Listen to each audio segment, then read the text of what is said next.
The Times of London reports that G20 summit Europeans demand threatens to wreck deal. So they're acting like there's a fight going on here. They demand that the global government have strong controls and global taxation systems so no one can escape high taxes, regulation, control of banking, businesses, everything. And we've got a clip I'm going to play later and get economist George Humphrey's take on it, where we have Tim Geithner, who doesn't pay his taxes, as the head of the Treasury, telling CBS News that, oh, yeah, we're going to go after other corporations and companies, not just the head of GM. So, I mean, if that isn't tyranny, I don't know what it is, where they say, you do what the government says or we'll order you to step down. No judge, no jury, no grand jury, no court order, just the president says so. That's dictatorship.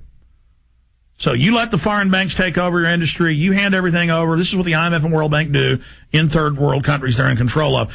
And just a really huge story that came out yesterday, Washington Post, Senate legislation would federalize cybersecurity. Everything's being seized. Rules for private networks also proposed. Now, this bill's been out for a few weeks. This is why the head of cybersecurity resigned 3 weeks ago. This was the head of the program for the federal government, said this is a Pentagon takeover of all private industry involved with computers, with how computers are built, the back doors in them, how everything operates. He said a threat to democracy. You mean a threat to the free republic. Senate legislation would federalize cybersecurity. Now, this also brings in federal funds, just like they did with the 96 Telecommunications Act, to put NSA snooping floors, whole floors, in all major telecommunications companies so the internet all runs through them already.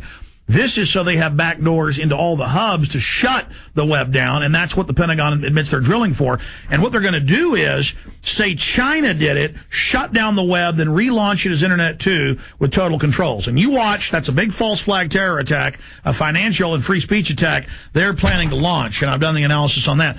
Here's UPI, U.S. cybersecurity head quits, citing growing role of spy agencies. For those watching on the Internet, I apologize. My printer ink was running out when I printed this one, so it's hard to read there on screen. In fact, guys, just pull this up. Just Google U.S. cybersecurity chief quits, and we'll just punch that up from the web itself. That's United Press International. You'll get AP, Reuters, too, when you do that. And we're trying to get him on the show, but so people say, oh, we don't see any whistleblowers on this takeover, like you say, Alex. That's all we see. Fox Fallon refused to attack Iran and refused to let Dick Cheney have Navy SEALs attack their ships, acting like Iran did it. Source MSNBC, New Yorker Magazine, and Fox Fallon, the head of CENTCOM, quit. We'd already be in World War III, folks. It is the whistleblowers. We've had NSA whistleblowers come out and say they listen to Americans having phone sex and sit around the NSA laughing. And now over 70% of phone and internet security has been handed out to private security firms owned and run by people like Felon Admiral Poindexter, the Total Information Awareness Network. So most of it's being done by private groups now. It says the official in charge of coordinating U.S. government cybersecurity operations has quit, saying the expanding control of the National Security Agency over the nation's computer security poses threats to our democratic process. Even from a security standpoint, Rob Breckstrom, the head of the Department of Homeland Security's National Cybersecurity Center, told United Press International it is unwise to hand over security of all government networks to a single organization. Well, yeah, it's dictatorship. But then it goes on with the new bill, and he talks about the private takeover, total takeover of everything.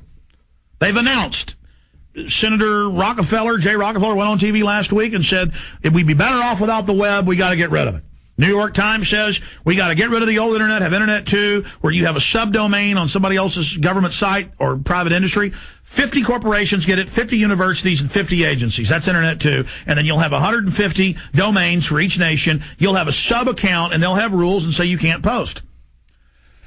This is openly, publicly stated. This is Internet 2, and they're going to end net neutrality, start taxing the web. It's already happening. This is it. Stated. And here's the bill. Senate legislation would federalize cybersecurity, and it says over private industry. I mean, you can go read it for yourself. They just tell you how great it is, though. People say, well, why do you use mainstream news? Well, a lot of times they tell the truth. They just spin it. You know, they're admitting what they're doing here. They just say it's a good idea to keep it safe from China. So you understand, folks, they're openly saying they want to shut down the web, how terrible it is. The newspapers are imploding. The establishment's losing all credibility. They have to shut it down. And believe me, when they set off a nuke or release smallpox or whatever these jackasses are planning, you better believe that they're going after the web first and they're going to claim that China or Russia did it. Meanwhile, clear evidence that the computer cables to Russia and the Middle East and places keep getting cut by deep submersibles that only Russia, England, France, and a few other countries have. So they're busy trying to chop those as well. Here's the Geithner on ousting CEOs, reviving economy. We're going to get into that. Here is an important story. Deep solar minimum. And says the sunspot cycle 1995 to present. And if you go up to NASA's website, for some reason our one on Infowars.com, we posted this, but it links to the wrong thing. It links to a Bilderberg story, so we need to get that fixed. Deep solar minimum. Now, you can see the 12-year sun cycle. And the highest sun cycle on record was right here. You can click on it and look at the graph going back for over 60 years with very high-tech scientific instruments. Now, this is in 2001, the super peak, global warming throughout the solar system. And then over here, you can see where we currently are, down there in the dip, 2009. And if you see that, there is almost no solar activity. Look at the last dip in the cycle in 1997.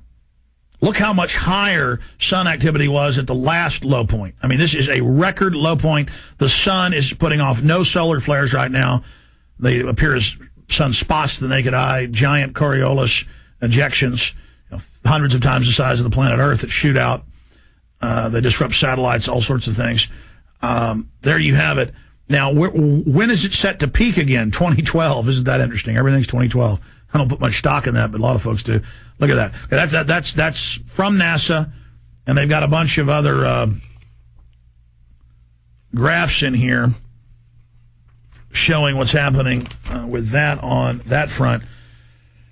You know, I mentioned this yesterday, but it really needs to be covered again, and that is a Bloomberg article. It was everywhere else. 3 days before, we posted a George Washington Blogspot story. The guy does great research, great analysis, and he showed the Congressional Budget Office's own numbers that the current spending was approaching the size of the gross domestic product of the United States, just the bailout.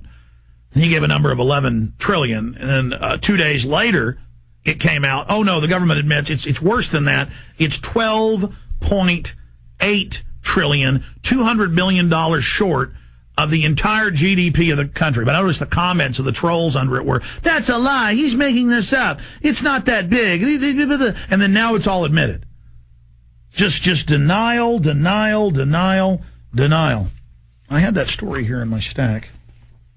It doesn't matter. I covered it yesterday. It's just there is so much going on. We posted a story yesterday. John Yoo arrested, and we documented the fact that they had not arrested him, that was a rumor. But what is not a rumor is that he has been indicted along with 11 others in Spain for war crimes and crimes against humanity for writing memos ordering the torture of children. So I thought I would let you know that. That's where that rumor came from, and we tried to whack-a-mole and try to stop that rumor, but of course we're not that influential, so who knows what will happen with that. Another White House would-be official is in trouble for not paying back taxes.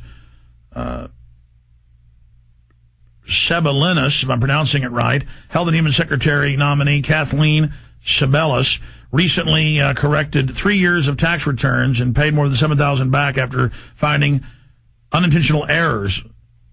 Now, see, that's nothing compared to all the other ones in the administration where it's hundreds of thousands of dollars, free limos, not paying taxes, period, like Geithner, and saying he didn't have to, and then fighting it.